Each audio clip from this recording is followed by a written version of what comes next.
Welcome to Not Going Quietly, the podcast where we inspire growth, beat down biases, and get into all sorts of good trouble with your host, Britt East. No topic is off limits as we explore ways to help everyone leap into life with a greater sense of clarity, passion, purpose, and joy. So get ready to join us for some courageous conversation, because Not Going Quietly starts right now.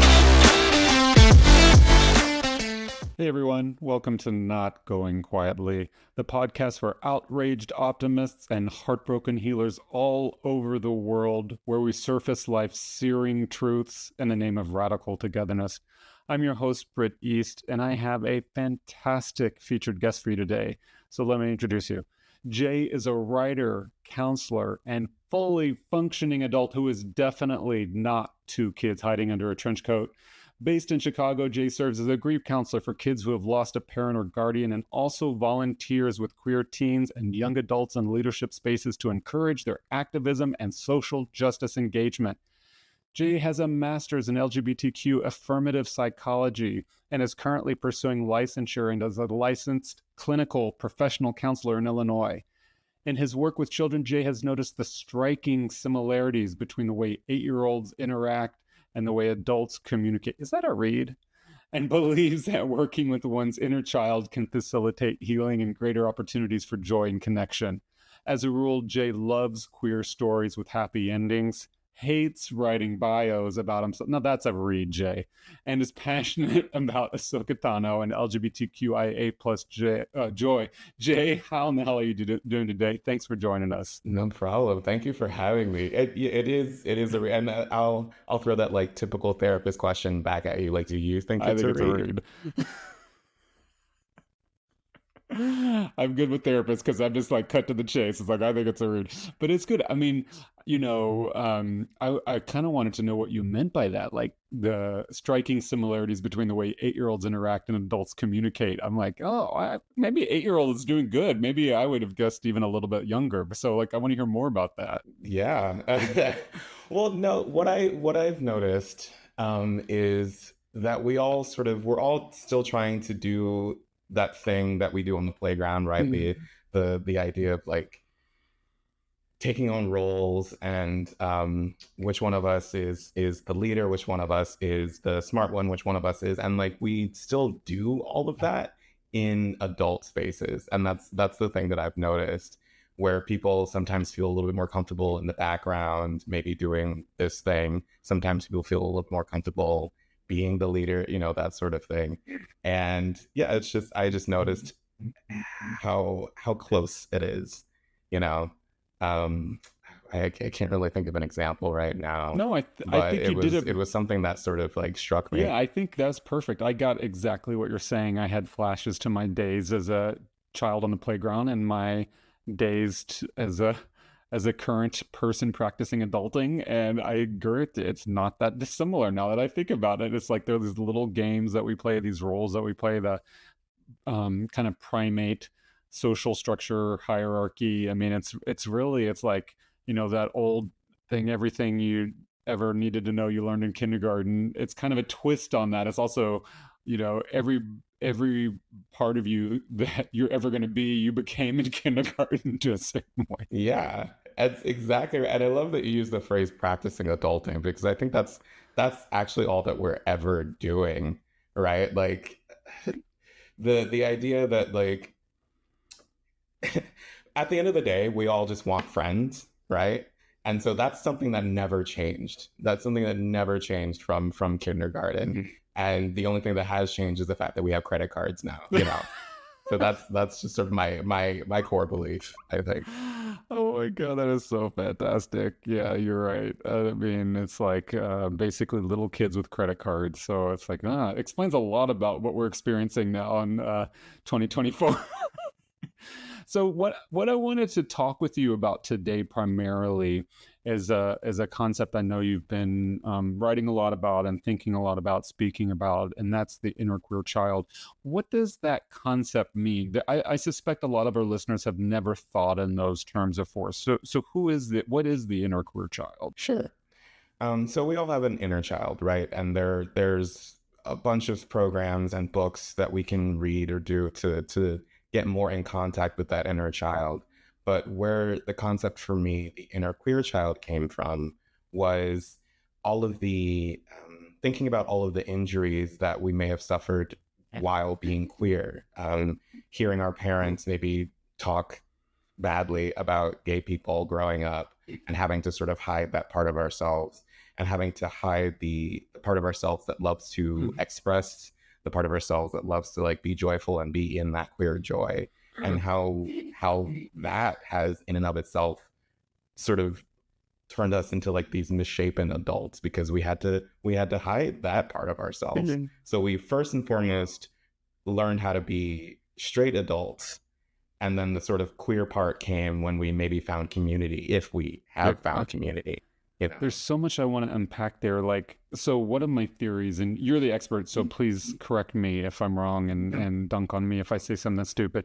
One of my big theories is like, even the most well-intentioned straight parents lack the requisite lived experience to parent a queer child in alone.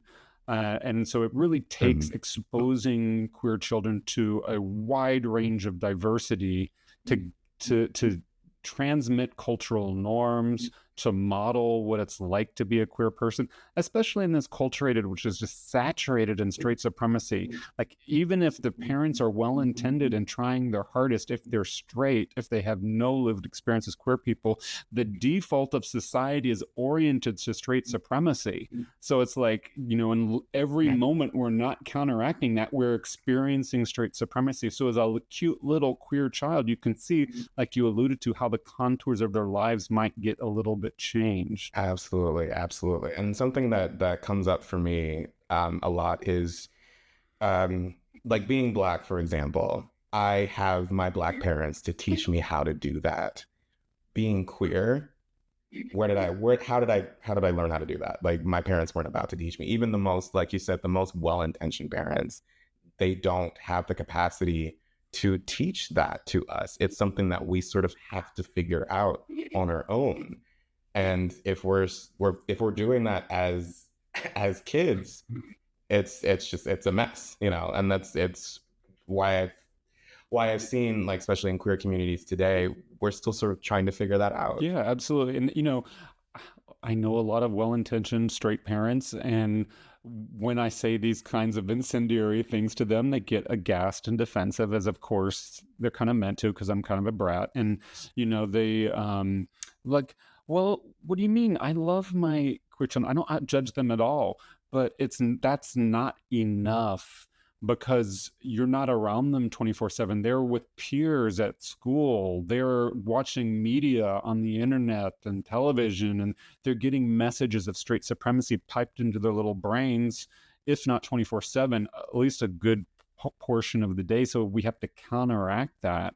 So I think maybe like what I'm getting here is like, what's implicit in your idea of like attuning to the inner queer child is like, we have to go back and be with that little queerling in a way that maybe we didn't have the capacity to at the time. Right. Yeah. Learning how to parent that little queerling. I love that you use that phrase. Yeah. And like, again, the most well-intentioned straight parents are doing the best job that they can. But there's still a lot that they don't know how to handle. So it is incumbent upon us as the adult to talk to that inner queer part of ourselves, to learn how to sort of go back and reorder things so that we learn how to express ourselves a little bit better. Yeah, let's peel it apart some. So it's like, okay, think of it from the queer adult perspective. Let's say that I had some adverse experiences growing up, and they did kind of shape some of the contours of my life. And maybe I don't have, or I don't think I have, the parenting skills. I don't know how to parent. Maybe I'm not a parent yet, and I don't really know how to get started. What does all of this mean about, you know, okay, we talked about what the inner queer child is, who that represents, but what does it mean to reparent that? Like, especially if I didn't get the skills growing up, and if queer culture isn't always oriented towards parenthood, it's like, where can I get those skills? How do I get started? What does all this mean? Yeah, that's a good question. It starts with, in my opinion, just being kind to yourself. I think that's where the base level is. It's where my journey started, right? Like the number of times that I would beat myself up for getting something wrong, or for missing a deadline, or for saying the wrong thing, it was just overwhelming. And so once I started to treat myself a little bit kinder, then I was able to sort of begin that journey toward trying to understand where all of that self beating up came from. And I think about, like, well, if it came from that young age, or anything, if anything came from that young age, would I talk to a kid this way? And I work with kids, so I absolutely would not. Like, I would not tell them, like, hey, you got that wrong, what's wrong with you, those sort of things. And so it starts there, like taking how you would talk to a kid and putting that toward yourself. And then eventually that little kid, you start to, I don't want to say you start to hear voices, because that's a little, but like eventually some part of you starts to like sort of show up a little bit, like parts of you that need to be nurtured, and you'll hear it get louder and louder the kinder you are to yourself. Yeah, I started thinking we were talking, it's like there's kind of a dilemma in queer culture about kindness. And part of our culture is a long-standing tradition of reading, like we were joking about at the beginning. And my theory on the history of reading is that it's complex, but it was in part a benevolent, loving act done through relationship and trust to toughen and wizen young queer people up to the brutalities of our primitive culture. And so on the one hand, we are potentially having adverse experiences as queer children. And then as we grow up and form queer relationships, platonic, romantic, whatever, we might be experiencing some of that toughening up behavior to prepare us for the brutalities of society, which can vary widely depending on where and when you live. But then now all of a sudden, we might come to a point in our life where for some reason, some part of us has been maybe calloused over, has been cordoned off, and we lose some sort of sweetness, connection to delight and wonder. And we have to like go back and to that time when the wonder existed. It's not that and this is my theory, not yours, it's not that the reading culture was wrong or bad. I'm definitely not saying that. It's that maybe an unintended consequence is that it calloused over areas of our life that we now have to go back and attend to recover that sweetness and joy. Am I off? Am I misunderstanding that? I can see how like the concept of reading within the queer community can be a form of protection. I guess it's sort of that idea of like, the world is going to be cruel to you, so we're going to toughen you up here at home. That sort of idea. So yeah, I absolutely agree with that. And I think that there is a difference between protection from community and taking some of that and turning it inward, if that makes any sense. Right. The idea of like, okay, well, like my family can make fun of me, but I need to be kind to myself. And the only way that I can take what my family's giving me is because I know in myself that I am not all of those things that they say that I am, even if they're saying it from a place of love, and they likely are saying it from a place of love. The like going inside and being like, okay, well, I know that I'm not that. I know that I'm not whatever they call me. They're saying it from a place of love. I think that's sort of where that is, where that lies. Yeah, and I'm wondering like, how much of that is, how much of the sort of reading within the community is well, like where that line is, you know, in terms of like, well, the world is going to do it when you're outside, so we might as well do it here. Was just like, are we allowed to change that a little bit? Yeah, and I've never talked about this on the podcast, so I'm really glad the conversation drifted here. I think, like you're saying, it's like if we are secure in our relationships and we feel seen through the humor, even if the humor is self-deprecating, even though other people are saying it's deprecating, I guess. If I feel seen and known and I can laugh at myself, I'm strong enough in the moment, resilient enough in the moment.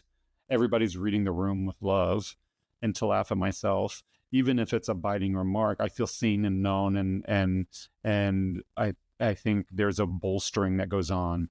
Now it can easily, but I think, drift into bullying if all of a sudden there is no relationship or there is no common ground or context or language, like you're saying, in and out of the queer community, or even among queer people who are strangers or don't have best intentions at heart.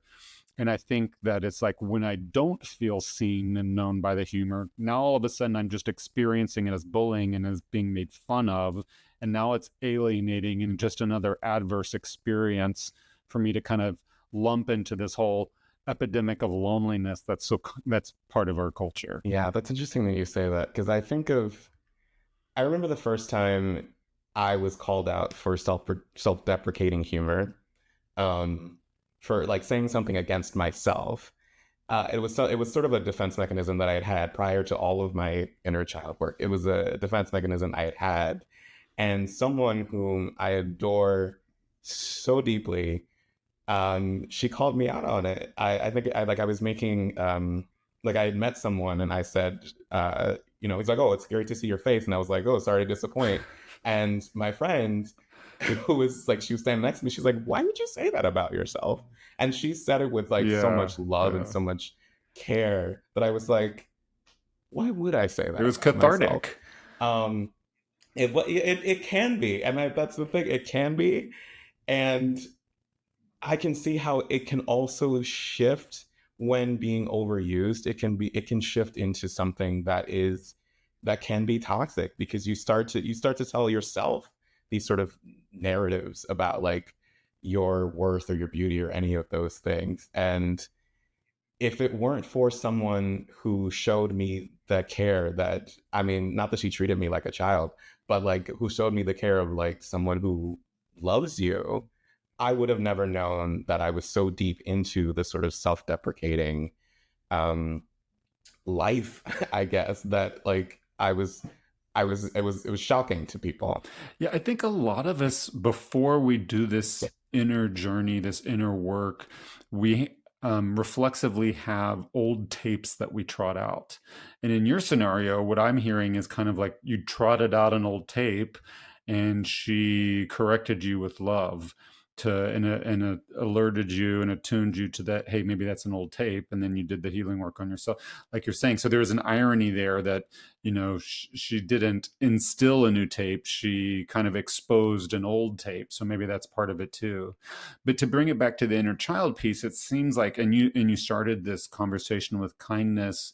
It seems like then maybe if we look at something tangible we can do, and we're going to talk a lot about things that actually, practices we can do.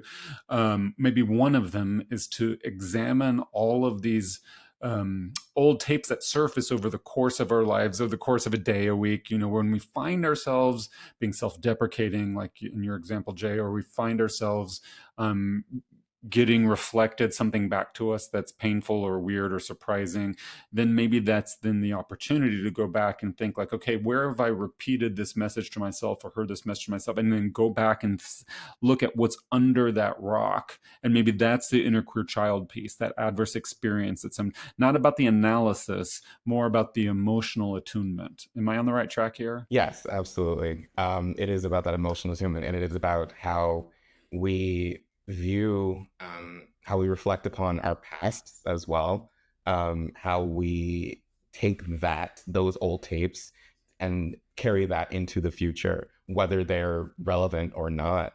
One example would be sort of, well, I'm like, one example would be maybe our relationship with our parents. Going back to like the whole notion of queer parents or not queer parents, straight parents, the idea of acceptance within a family or something like that, where you sort of, because of that, the tape that you have is I'm not accepted, I'm not loved for who I am. And so you take that tape with you into your adult life. And so the idea of having someone come in and shut that off within the queer community can be really just quite healing. I think the idea of uh, again, maybe parents are doing the best they can, but maybe they just say something offhanded, or your father maybe is not happy that you're not on the basketball team that you wanted to do dance instead.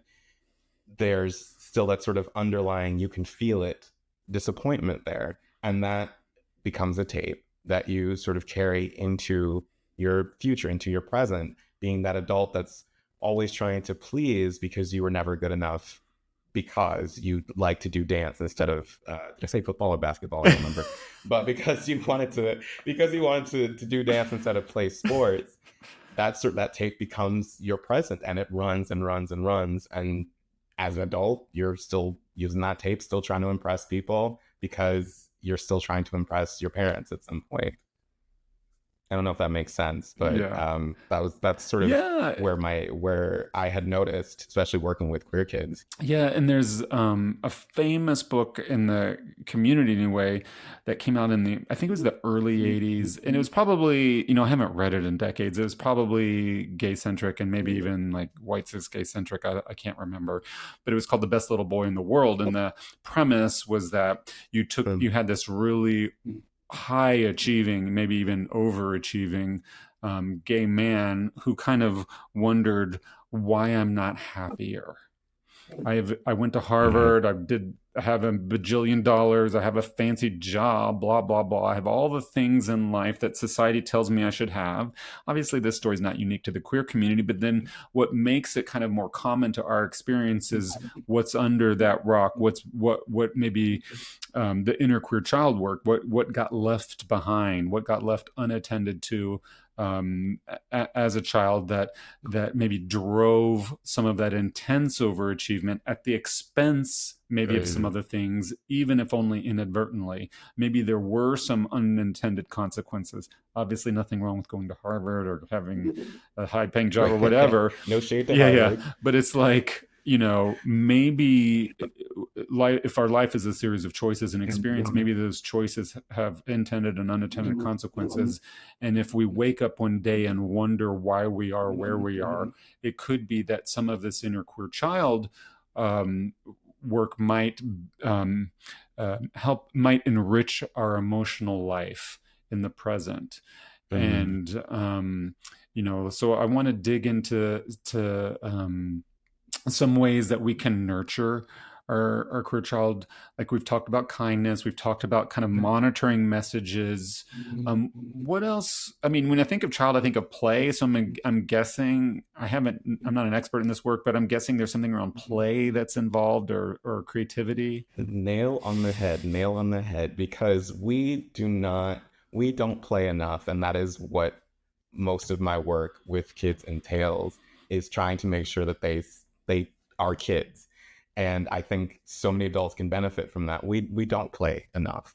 I think that is the number one sort of thing that uh, can be the most healing for any sort of block, regard, like whether it's a block around your inner child work, it's a block around like taking tests, or anything. Like, I think that just play, the idea of not striving so hard every minute of every day, and just taking the time to color, or to pick up some action figures, to do any of those things. It can be such a healing thing. And the goal is to integrate, right? The goal is to integrate our inner child with our adult, so that we are one whole being. Um, to get back to the parts of ourselves that were just sort of covered up by adulthood, like, because you know kids, like, kids are just, they do not have a filter. They just say whatever they want, and we don't fault them for that. And as they grow up, we learn how to maybe not say exactly what we think, but we still learn how to express ourselves. But as we continue to grow, there's these like layers and layers and layers of adulthood that eventually we go from these like joyful little creatures in the playground to these like hardworking, cubicle bound adults in gray suits, and there's no play happening, and we stay in that. And again, no shade to gray suits. I love a good tweet, but we stay that like sort of gray blah adult forever and ever until we die, because we don't play, we don't connect to that inner child, we don't integrate, eventually becoming one whole joyful being. Yeah, when you're talking, so yes, play is absolutely the best thing to when do. you were talking, I couldn't help but think of there's a famous Black lesbian comic named Wanda Sykes, who's probably everybody knows her, but in case they don't, check her out. And she has a bit about play where she's Love like, Wanda. She's married to a white woman, and they have kids that are very young, and something about her, her kids wanted to play with her, and she was just like, get away from me, I'm busy, I'm trying to do something adult like, and be a grown up, and her kids were like kind of put off by it, and her wife is like, what's wrong with you? And then this created a catharsis in Wanda Sykes, and she talks about how the language, maybe particularly the Black community, but also in the queer community around play, like, don't play with me, why are you playing, all this kind of stuff. It's like, it's interesting how that word has power over us in certain circumstances and communities. And I couldn't help but think of that bit when you were talking about the importance of play. And then also like the transition to adulthood, what I started thinking about was how fast it's required of us.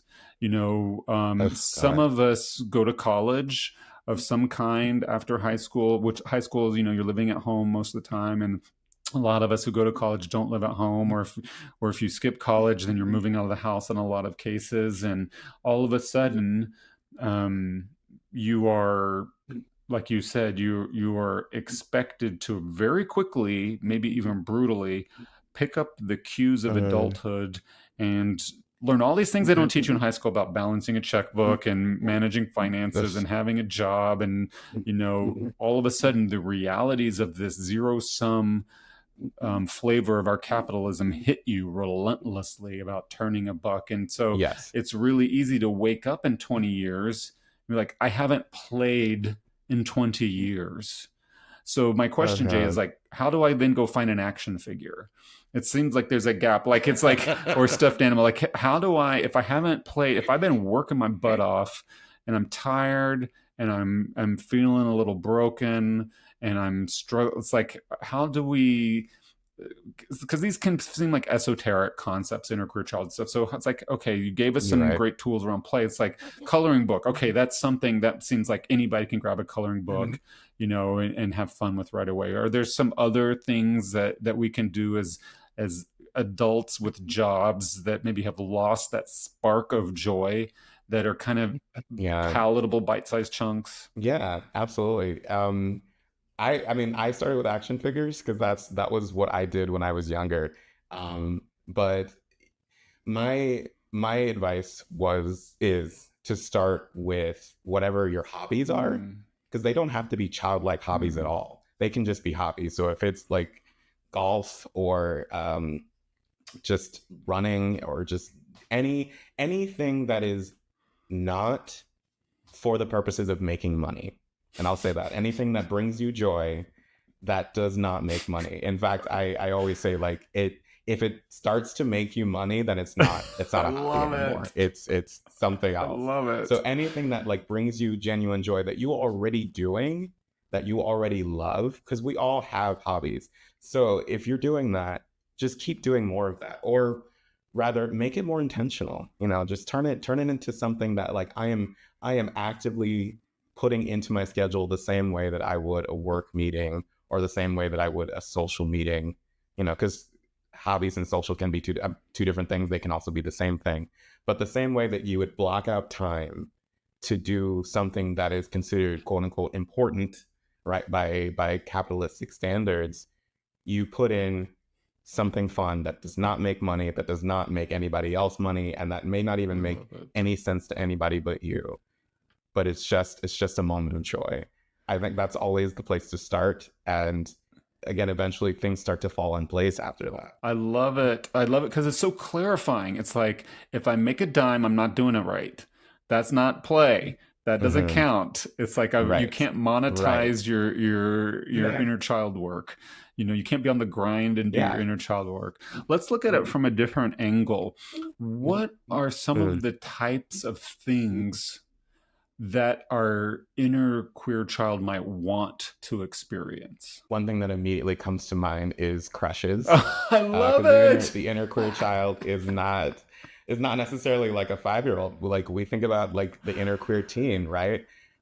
Crushes, I think it's just the one thing that just like immediately popped out. Like, we weren't allowed to have those like at age 13. Like, if we told our friends that like that boy across the hall was cute, that was it for our social career, right? Yes. So like, one of the things that we can start to experience is just like the other day I played there's this video on YouTube, and there's a bunch of them, like Smash or Pass, like the Smash or Pass male celebrity edition, and we just went through celebrities and like, oh, like he's hot, oh no, I'll pass on him, and that sort of thing. And that's just it serves no purpose. It doesn't make money. It doesn't get us any closer or further from anything. It is just us exchanging our queer little hearts out, like just gushing over like who we think is hot, and just sort of incorporating that into our framework. Like, you weren't allowed to do it as a kid. Why not do it as an adult and take joy? Exactly. And what I love about that is a lot of things. One of the things I love about that is, especially if you share it with a friend,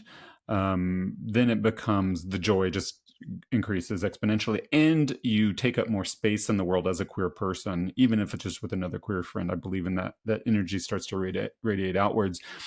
I also love that it's completely problematic, and who cares, because kids don't worry about that crap, and we don't have to be on all the time as social justice warriors. That's, I think, part of what I'm taking away from the inner queer child work is we're self-indulgent like children are.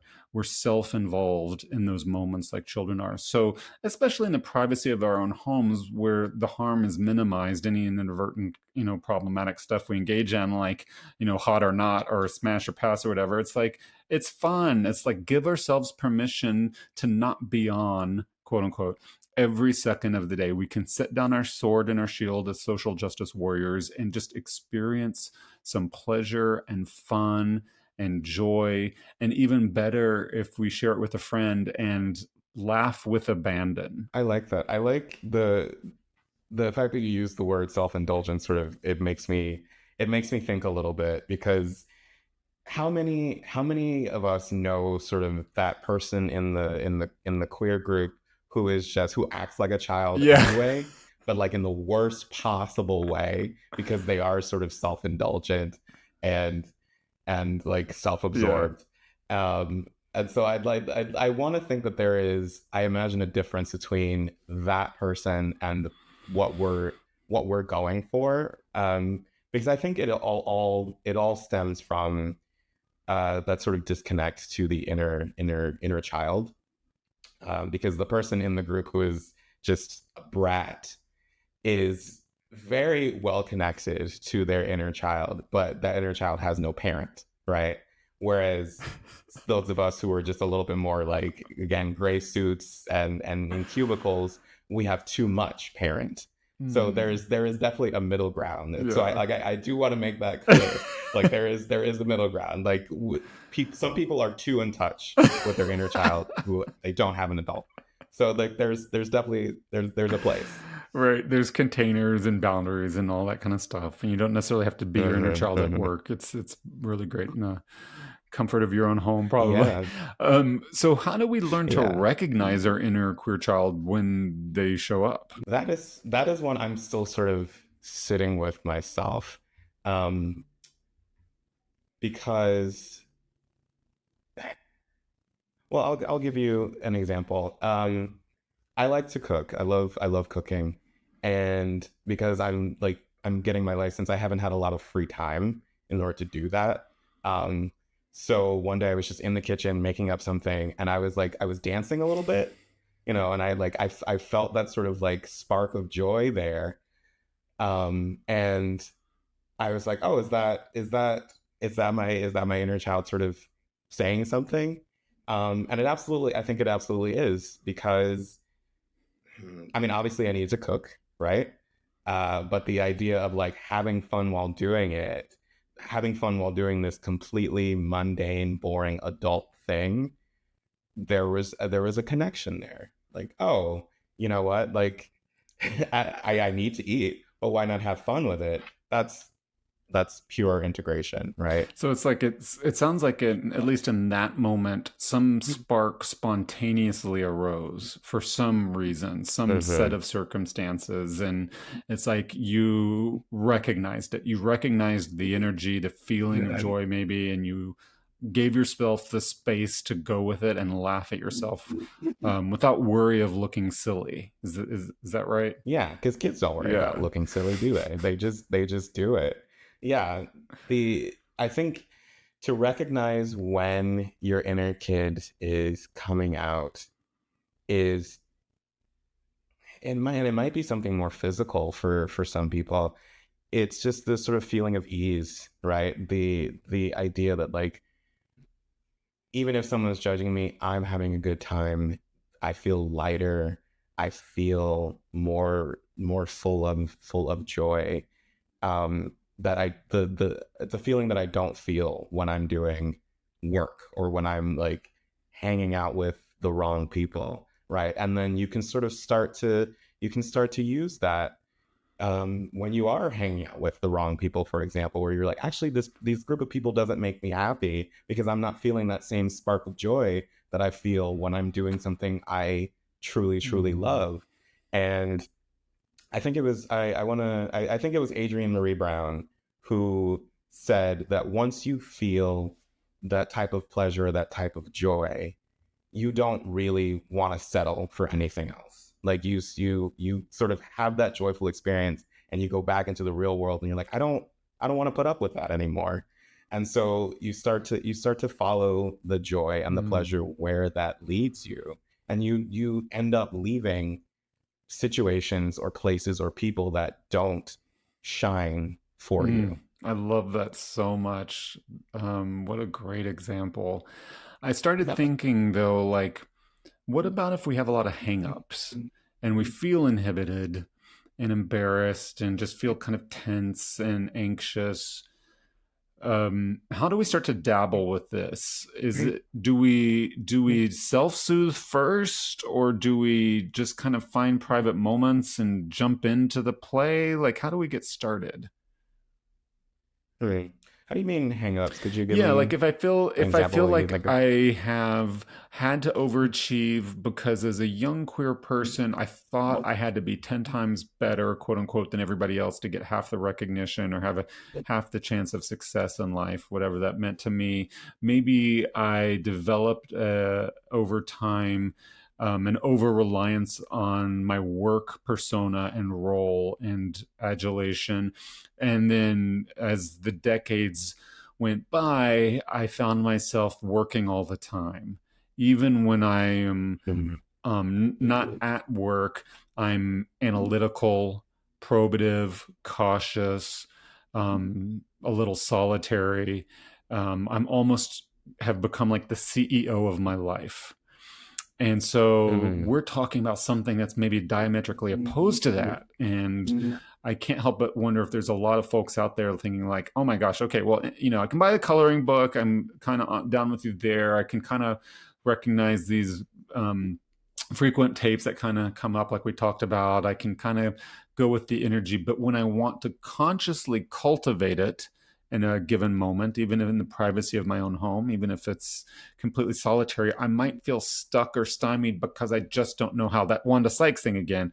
I just don't know how to play. I didn't learn to play. It was dangerous. The world is a dangerous place. And so I haven't quite. Yeah. And so my question is, like, is it a chicken or the egg? It's like, do we have to first soothe and set down the anxious, aggressive energy?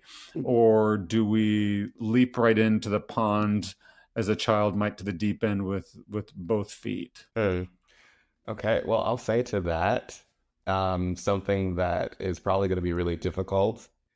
It takes time. If you are even if you are the kind of person who like jumps in with both feet, life is going to come along and sort of like pull you right back out of it. It takes time, and that is really the sucky thing about it, is that like you can buy the coloring book and chances are the coloring book's going to sit in the back of the closet for a couple of months. You started the process, but it's still a little slow going. It's going to be slow going, and that's what sucks about it. Even the concept of like scheduling it into your calendar, it's gonna take time to do that because life will always come along and switch it up and throw something at you, and it sort of doesn't, it's not a priority anymore. But you have to keep practicing. You have to keep going back to what you said at the beginning, where you're like practicing adulthood. You can practice childhood, but it's a practice. It is not something that, even even to the experts, it is not something that comes easy. It is something that has to be done intentionally and over time. Now that may be months, that may be years, but it takes time. And I know that's, God, I like, if someone had told me that like when I started, I'd been like, okay, then I'm gonna start it. Like, forget it. I want this tomorrow. But it's just how it panned out, where I'm like, okay, I've been doing this for a few weeks now, and I've noticed small things here or there, but like overall my life hasn't really changed. You keep going, you keep climbing that mountain, and that's just, it sucks, but that's that's what it sounds is. like It's time and practice. It sounds like maybe that's some of the kindness that you alluded to at the beginning, is having that self-empathy and compassion towards yourself. And maybe that's the entry point to the inner child, is starting with that kindness and self-empathy and compassion, Yes. and that softness, that when you feel yourself softening, maybe that's the inner queer child coming forward.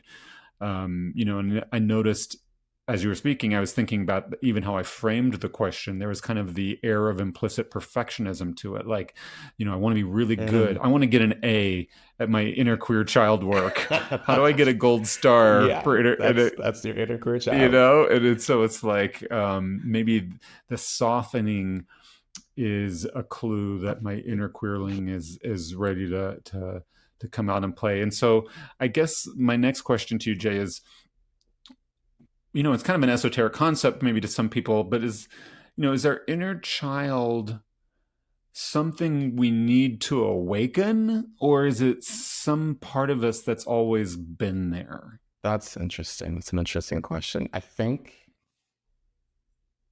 it's a little bit of both. And it absolutely depends on who you are as an individual, on how much play or joy is already in your life. For some people who have maybe had difficult childhoods, and like you said earlier, had to grow up a little bit earlier, that part is not asleep, but just very, very, very, very deep. And so, yeah, it can be a little bit of a challenge to sort of bring that kid back up to a level where you are sort of conscious and having that conversation with each other. Absolutely.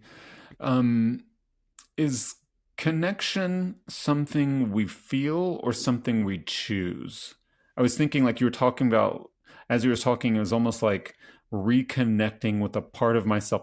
For some reason, I love the word deep in that sentence.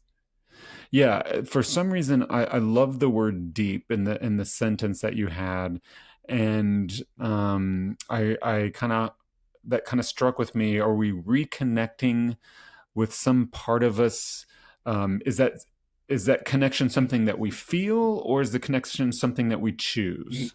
I don't think it's chosen. I think it's just part of us being human. Mm. Um, and I think what you're trying to sort of get at is maybe a little bit more of that pragmatic, like Mm-hmm. how do I know when it's sort of how do I know when it's happening? And you know, it is different for everyone. I'm also like I'm a very brainy person.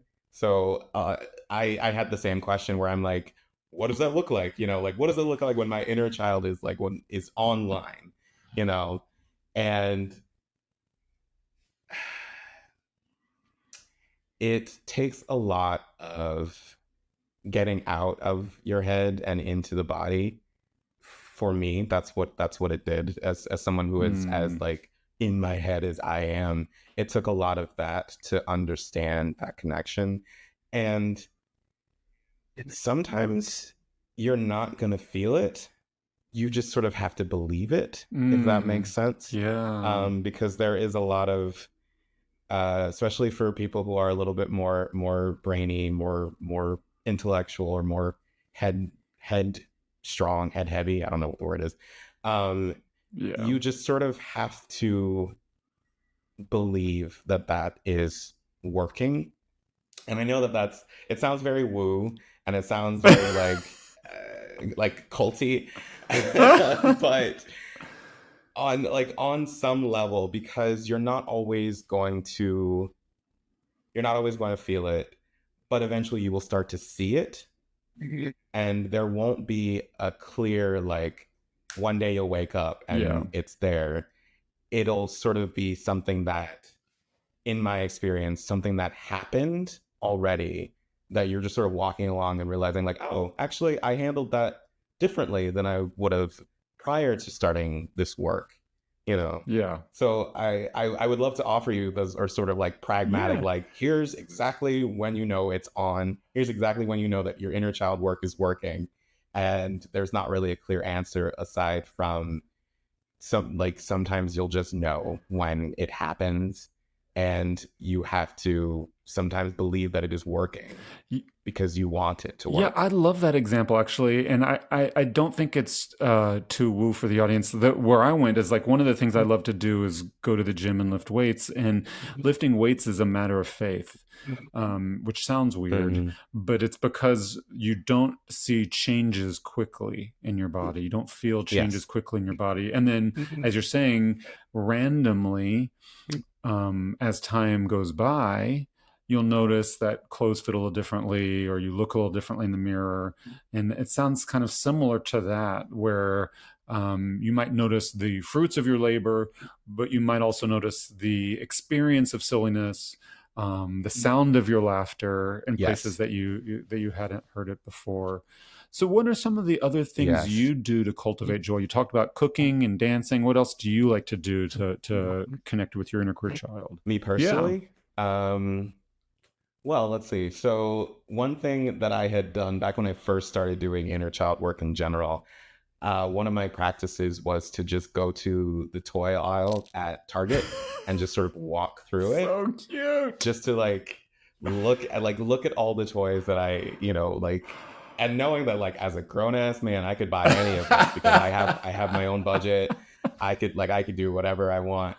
And then eventually I started thinking about sort of, and on the queer ankle, I thought about like, well, which of these toys would I not have been Oh, allowed to wow. play with, Yes. either at home or like on the playground, and just sort of going through that, Yes. and maybe even buying one of Yeah. them, right? Like picking up that Barbie doll and being like, you know, I wasn't allowed to play Exactly. with this Barbie doll as a kid, but now I can do whatever I want. I'm an adult.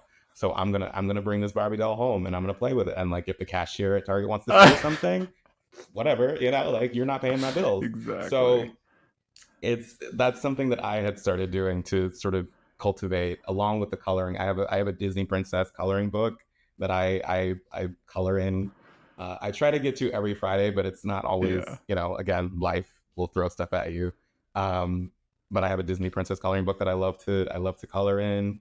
Listening to music that I listened to when I was younger is something that I love to do, especially like music that is a little bit more like gay. Let's just like go ahead and say it. Music that's just like listen to my Britney like on blast because I can, because it's my space. I'm allowed to listen to it, even on the bus. Like things that I maybe wasn't allowed to do as a kid, especially because they were too gay or too queer, and just doing them now. So great. And that's how I've sort of been cultivating that connection. That is so great. I'm gonna fly to Chicago and go to Target with you because I want to see you wide-eyed and bushy-tailed in the toy aisle. That is adorable. Yes. I can't believe it. Yes, and we have the 2-story Target here, so that there's like 5 toy aisles to just like sort of walk through. It's like Target Mega Store. What gives you hope in this day and age these days, Jae? What gives me hope? Working with kids definitely gives me hope. I think that there's a lot of like Gen Z versus millennial stuff going on, and I think that's just us repeating the patterns that like boomers gave us, like where we have to compete against the generation below us. And I think I think it's silly. And so like having conversations with kids now who they are just as aware as we are as adults, and they just don't have really the language or the power to do anything about it, but they still know that things need to change, and they still know right and wrong. They still know what they like and what they don't like, and pulling joy from them, pulling that sort of simplicity from the younger kids, I'll say, because the teenagers they are not doing okay. They have a lot on their plates now. But from the younger kids, pulling that joy and simplicity is really, really helpful in cultivating my own sense of joy, because like things don't always have to be complicated. Like when a kid asks like, why can't I do this? It's like, I actually don't know. Like, I mean, there are rules, I guess, but there's not really. And sort of having to break it down and explain it, it's just like, yeah, I guess the older I got, the more complicated I made it. Yeah. But it's not really that complicated. And so pulling that sort of simplicity and that joy from the kids, it gives me hope. It fills me. That is so great. I love it. Where do you seek refuge? Yeah, in my friendships, because being someone who's a little bit more brainy, it can be an echo chamber up here. And so when I go to my friends, especially the friends who like love just sitting on the couch and doing nothing, it can be restorative. And it can be a sort of a place where I get to be all of myself. Absolutely beautiful. I have just really enjoyed talking with you today. I learned a lot. I'm so grateful to reconnect with you. It's been way too long. And I think that the audience is just going to really love the opportunity to explore relationships with their inner queer children, or if they're straight, their inner children. I think you gave a lot of really great pragmatic advice and tips and tricks, and also shared some of the magic, which I think is so key to all of this work. And if it's like, it's not just grunt work and drudgery, it's like there has to be that spark of joy and silliness and laughter and magic. And yeah, if it is grunt work and drudgery, then you're not getting an A. You're not getting an A. Yeah. So Jae, thank you so much for joining us today. I really appreciate it. Thank you for having me, Britt. I really appreciate coming on and having this conversation with you. It is work that lights me up. It's been my pleasure. Well, everybody, you have done it. You've made it through another hour of Not Going Quietly. We're so grateful for you. We would not have this show without your love and support, and we really appreciate that. So until next time, take care. Bye-bye. You've been listening to Not Going Quietly with your host, Britt East. Thanks so much for joining us on this wild ride as we explore ways to help everyone leap into life with a greater sense of clarity, passion, purpose, and joy. Check out our show notes for links, additional information, and episodes located on your favorite podcast platform.